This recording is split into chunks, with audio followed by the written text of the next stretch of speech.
Go out to your garage right now and look at the bottle. The one with the trigger handle you keep by the back door for the dandelions. Turn it around and read the small print, because the chemical listed on that label was invented in a war laboratory, and it was designed to do one very specific thing. It kills broad leafy plants, and it leaves grass alive.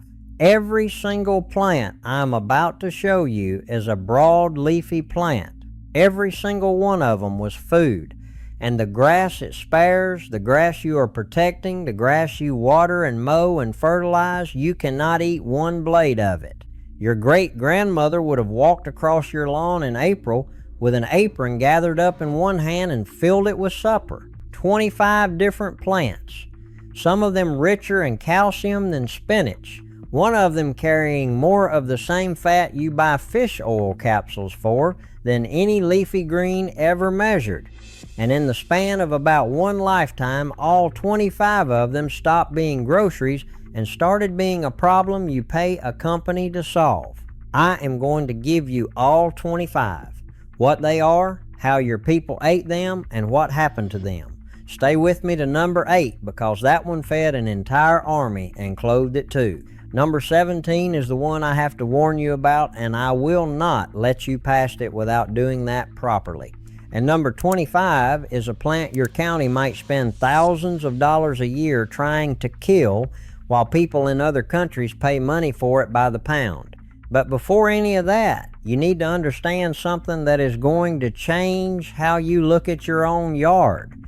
These plants did not sneak in.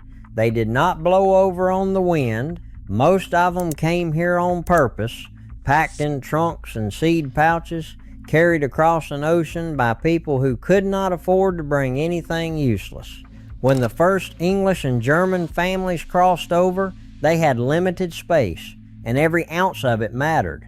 And what they chose to bring, along with the tools and the Bible and the seed corn, was medicine and greens. Dandelion came over that way. Chicory came over that way. Plantain came over that way. These were not weeds. These were the pharmacy and the vegetable drawer, and they packed them the way you would pack antibiotics for a place with no doctor. And here is the detail that always stops me. The native peoples of the Northeast watched broadleaf plantain appear in every place the settlers cleared and camped, and they gave it a name for that. They called it white man's footprint, because wherever the boots went, that plant came up behind them. It was that reliable. It was that deliberate. So these plants have been feeding people on this continent for 400 years, and in Europe and Asia for thousands before that, which raises a question I want you holding on to for the next 30 minutes. If they fed everybody for that long, what exactly happened in the last 80 years that turned them into something you poison? I am going to answer that, and the answer has a date on it. But first, let us walk your yard. Number 1, the dandelion. I know, you expected it, but I do not think you know what you have got out there. 100 grams of raw dandelion greens carries almost twice the calcium of the same weight of spinach. It carries more vitamin A than spinach, and the vitamin K content is high enough that it sits near the very top of every green thing sold in a grocery store. This is not a survival food. This is not something you choke down when things get bad. Nutritionally, it beats most of what is in the produce aisle, and it grows in the crack of your driveway for free. Your grandparents ate the young leaves in early spring before the flower stalk came up, because that is when the bitterness is lowest. They fried the flower heads. They made wine from the blossoms, and they dug the taproot in fall, roasted it dark, and ground it for a coffee that got a lot of families through the Depression and both wars. And that taproot is doing something else. It drives straight down through hardpan clay, breaks the compaction, and pulls calcium and potassium up from a depth your vegetable roots will never reach. When it dies back, those minerals stay in the top layer. The dandelion is not a sign your soil is bad. The dandelion is your soil trying to fix itself, and every time you spray it, you are firing the repair crew. Number 2, broadleaf plantain, the white man's footprint, not the banana. The low flat rosette with the ribbed leaves that grows right in the middle of the path where the ground is packed hardest, that is not an accident either. It thrives in compaction because nothing else will compete with it there. Young leaves cooked like spinach. Older ones get stringy, so the old people strip the ribs out first. And every single one of your great-grandmothers knew the other use. You chew a leaf into a paste, and you put it on a bee sting or a briar scratch. That is where the folk name spoon leaf comes from in parts of the mountains, and that knowledge traveled with settlers into every holler in Appalachia within a couple of generations.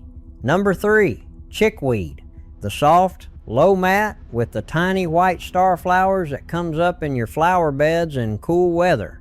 It tastes like raw corn silk, mild and green and slightly sweet, and it is one of the only things on this list you can pick and eat straight without cooking. It grows through mild winters when nothing else is up. In February, when the garden is dead and the pantry is thin, chickweed is the first fresh thing available.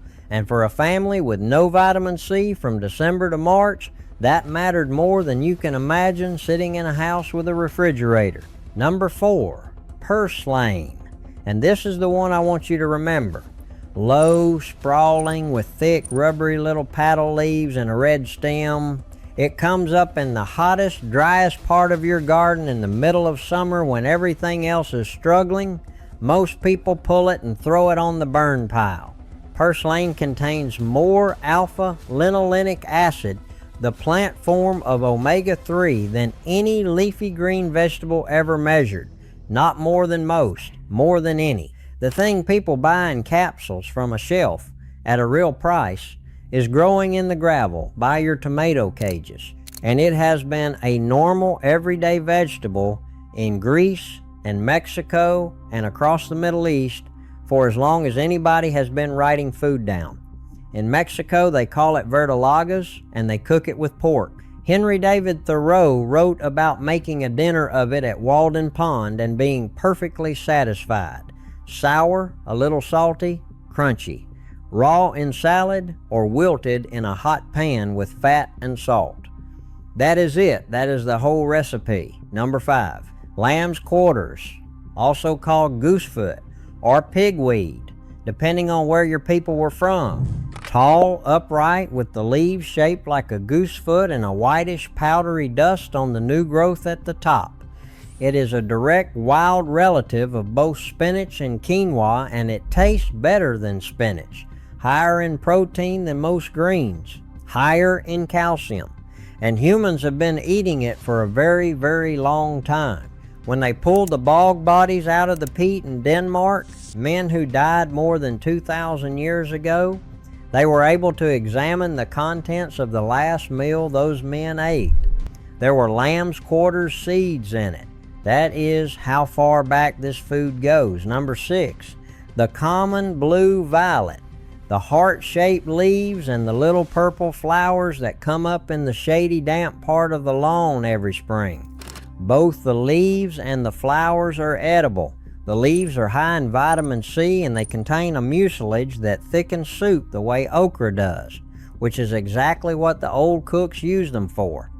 The flowers were candied for children and made into a syrup and a jelly. So that is 6 plants. That is one afternoon in one average American backyard. That is a salad, a pot of greens, a thickener, a coffee, a jelly, and a medicine. And I have not even started on the roots yet. Now, I told you the answer had a date on it because everything I just described was completely normal in this country until about the middle of the 1940s. And then it stopped being normal almost overnight, and it did not stop because anyone decided those plants were bad for you.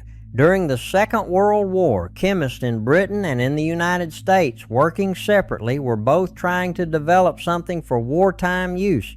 What they landed on was a compound called 2,4-D. It was a plant growth regulator, and at high enough concentration it forced broadleaf plants into growth so fast and so disordered that they killed themselves. The war ended before it saw its intended use, so in 1945 and 1946 it was released to the American public instead, and it became the first selective herbicide the world had ever had. Now hold on to that word, selective. Before 2,4-D, if you wanted to kill a weed, you had to kill the ground, salt, oil, arsenic. Nothing grew there afterward. 2,4-D changed the entire proposition because it does not kill everything. It kills broadleaf plants specifically, and it leaves grasses standing. I want you to sit with what that actually meant for the American yard. Every plant I have named to you so far is a broadleaf: dandelion, plantain, chickweed, purslane, lamb's quarters, violet, every single one. And the chemical was engineered to protect, the thing left standing in a perfect green sheet across 40 million acres of this country, is a plant with no food value to a human being whatsoever. I want to be fair and accurate here, because I will always give it to you straight. Nobody sat in a room and decided to take food off working people. 2,4-D was later used as one of 2 ingredients in Agent Orange during Vietnam, and the contamination that caused the worst suffering came from the other half of that mixture, not this one. This is not a story about a plot. It is a story about something much more ordinary and in some ways much worse. A product existed, it needed a market, and somebody realized that if you could convince every homeowner in America that a plain green lawn was a sign of a decent person, you would have a customer for life. And that is exactly what happened, because it happened at the same time as something else. 1947, Levittown, New York, mass-produced suburban housing backed by federal loans going up faster than anything in American history. Tens of millions of families moved out of cities and farms and into houses with a front yard and a neighbor watching. The lawn became the uniform, and a dandelion in it stopped being lunch and started being an embarrassment. 1 generation. That is all it took. My grandmother's grocery store became my mother's chore and became your problem. So keep watching, because it gets worse than that, and it gets stranger. There are plants on this list that fed empires and armies. There is one that a foreign government tried to erase for religious reasons and nearly succeeded. And there is one your neighbors can legally report you for. Number 7, wood sorrel, the little clover-looking plant with the heart-shaped leaflets, except it tastes sharply of lemon. Children in every rural county in America found this on their own without being taught, and chewed it walking home.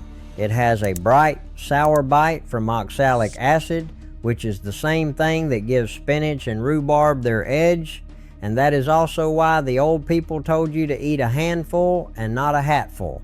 Everything in moderation. They knew that without a textbook. Number 8, stinging nettle. This is the one I told you to wait for. Yes, it stings. Yes, it hurts. And the moment heat touches it, that stops completely.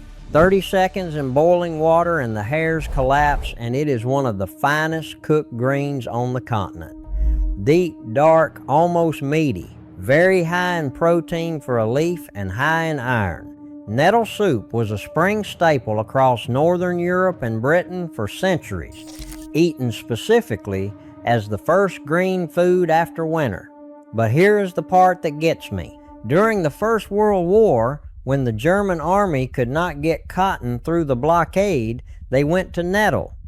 The stalks contain a long, strong fiber, and they harvested it by the ton and wove it into uniforms. Soldiers went to war dressed in the plant you were trying to kill along your fence line. Number 9, chicory, the tall, wiry plant with the sky blue flowers on the roadside in July that closes up by the afternoon. The leaves are a bitter salad green, which the Italians never stopped eating and still sell in markets today. But the root is the famous part. Dug, dried, roasted, and ground, it makes a dark, rich drink with no caffeine. And when the naval blockade cut New Orleans off from coffee during the Civil War, the city switched to chicory and liked it enough that they never fully switched back. You can walk into a cafe in New Orleans this morning and order it. Number 10, burdock, the big rough leaves and the burrs that stick to your dog. In Japan, it is called gobo.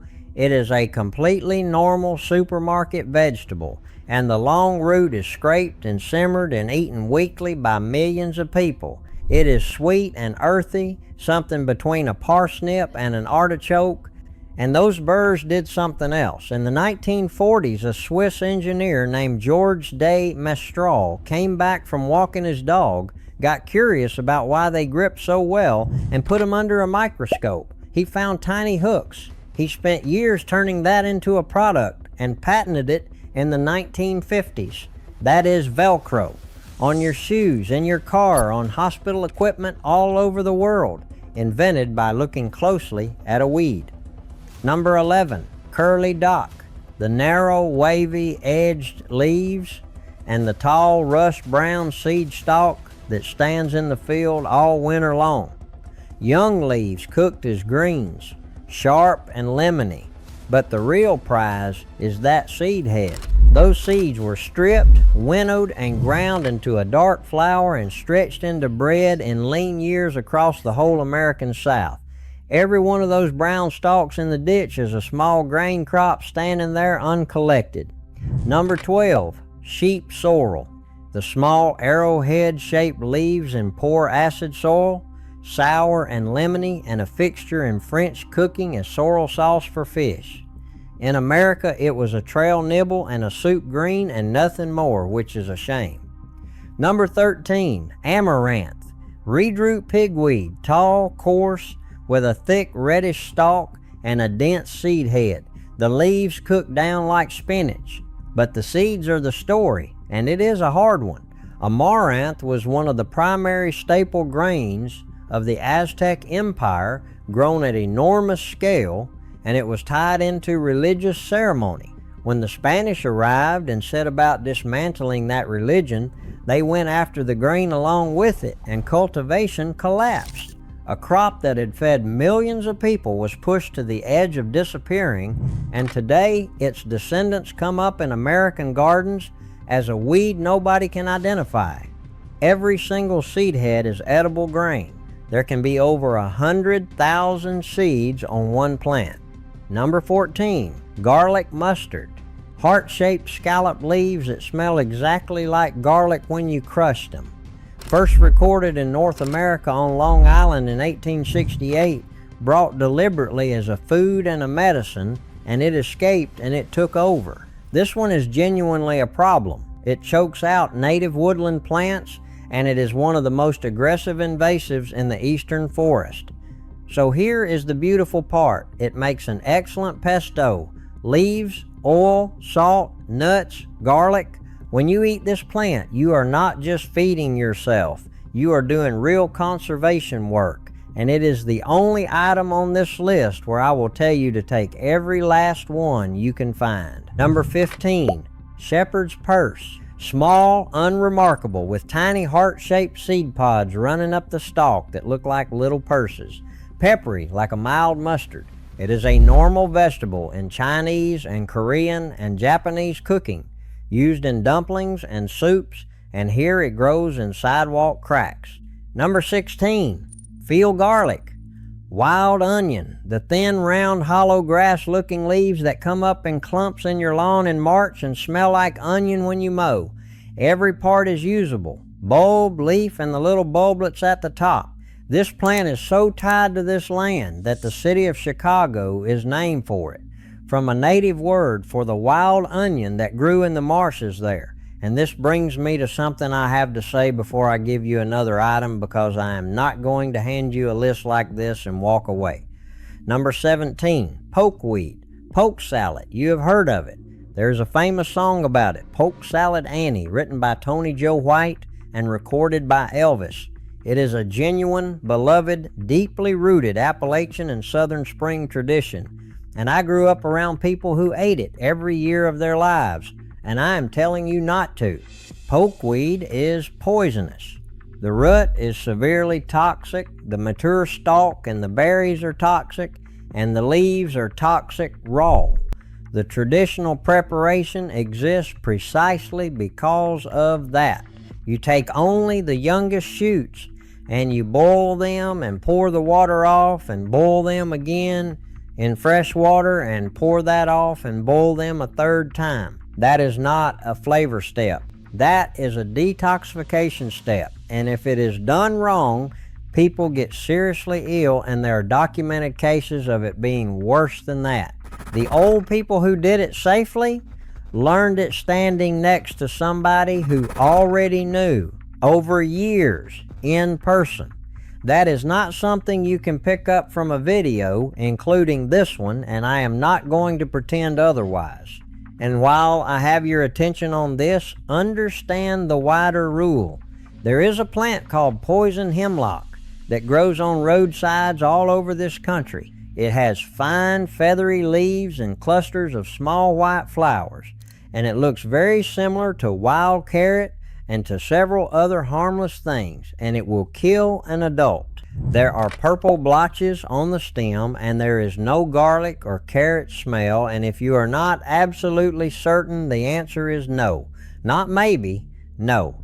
The rule my people used was simple. You do not eat anything you cannot name with total confidence, and you learn the first few from somebody standing beside you with the plant in their hand. Start with the ones you already recognize without any doubt. Dandelion, violet, plantain, chickweed. Those four you know already. Alright, now let us finish the list because there are some good ones left. Number 18, crazy greens, upland cress. If you are from the mountains, you already sat up because this is not a wild weed to you, this is a season. Crazy greens come up in the cold months, in old fields and along creek banks, sharp and peppery like watercress, and they are still sold by the bagful in grocery stores across East Tennessee and Kentucky and the Carolinas every winter, cooked down with fat and a little vinegar. This is one of the last of these traditions that never actually died, and there are towns that hold a festival for it. Number 19, red clover. The flower heads are edible and sweet with nectar, and children have always pulled the florets and sucked them. Dried and ground, those blossoms were stretched into flower in hard years. And the plant is doing something underground at the same time, pulling nitrogen out of the air and fixing it into your soil for free, which is the exact thing you are buying in a bag. Number 20, ground ivy creeping Charlie. The one that runs across the lawn in a mat with scalloped leaves and small purple flowers and cannot be killed. Before hops became standard, English brewers used this plant to flavor and to clarify ale, and its old name is ale hoof. That is what it was for. It has a strong, minty, medicinal bite. Use a light hand with it and skip it entirely if you are pregnant. Number 21, common mallow, the cheeses. The round scalloped leaves with the little flat seed pods that look like tiny wheels of cheese, which is exactly what country children called them and ate them as. The leaves are mild and mucilaginous and thick in a stew. And the family this plant belongs to gave us the marshmallow, which was originally made from the sweet gluey root of its cousin, whipped with sugar. The bag of white cubes at the store is named after a plant in your yard. Number 22, sow thistle. Tall, hollow-stemmed, with a milky sap and soft prickly leaves. Young leaves are a decent, mild, bitter green, and it has been a common vegetable across the Mediterranean and New Zealand for a very long time. Number 23, henbit and purple dead nettle. The two that turn entire fields purple in early spring before anything else has woken up. They are mild, slightly grassy, and completely edible, and more importantly, they are one of the very first food sources available to your bees in the year. You are not just taking a green. You are taking the first meal of the season away from the insects that will pollinate your garden in June. Number 24, evening primrose. The tall spike with the yellow flowers that open at dusk, The first year root is edible, sweet, and peppery when boiled, and it was known in Germany as the ham of the poor because of how the root color changes when cooked. And number 25, Japanese knotweed. The tall bamboo-looking canes with the reddish speckled stems that come up in a thicket by old buildings and along creeks. In parts of Britain, the presence of this plant on a property can affect whether a bank will approve a mortgage, and municipalities spend enormous sums every year trying to control it. The young spring shoots, cut when they are under about a foot tall, taste almost exactly like rhubarb, tart, bright, and they cook down into a pie filling or a jam that most people cannot tell from the real thing. And this plant is the primary commercial source of resveratrol, the compound sold in supplement bottles in every pharmacy in the country. There is a plant being fought with public money and sold in capsules at the same time. So that is your 25. And I want to bring you back to where we started, because there is a last piece to this that I think is the hardest part. It is not just that these plants stop being food. It is that in a lot of places in this country, it is now formally against the rules to let them grow. Weed ordinances exist in thousands of American municipalities, written in the post-war decades, and many of them specify a maximum lawn height and give the town the authority to enter your property, cut it, and bill you. People have been fined. People have been taken to court over front yard vegetable gardens, and the plants those ordinances target are, almost without exception, the ones on the list I just gave you. Think about the shape of that.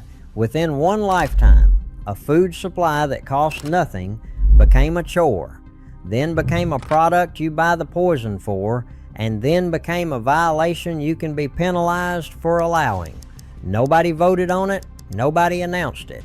It happened the way these things always happen, quietly, one bag and one bottle and one neighbor's opinion at a time. Now, I am not telling you to let your whole place grow up. That is not what my people did either. A mountain garden was tended, and it was neat, and there was a reason for every square foot of it. What I am telling you is that the strip along the fence and the shady corner behind the shed and the ground under the fruit trees, those are not failures. That is a pantry that plants itself, waters itself, needs no seed, needs no bag, and comes back every single year whether you deserve it or not. Start with one. This spring, before the flower stalks come up, go out and cut a mess of young dandelion greens and cook them down with a little bacon grease and a splash of vinegar the way it was done for 400 years. That is it. That is the whole first step. And once you have eaten one meal off ground you always thought was empty, you will not be able to look at your yard the same way again. They told you a green lawn was a sign of a life well kept. The mountains would have told you a green lawn is a field with nothing in it. That is exactly what this channel is for. Handing back the knowledge that was quietly taken and sold back to us, one forgotten piece at a time. If this opened your eyes, subscribe and stay a while, because every week we dig up another one. And go put your hands in your own dirt. It has been waiting on you.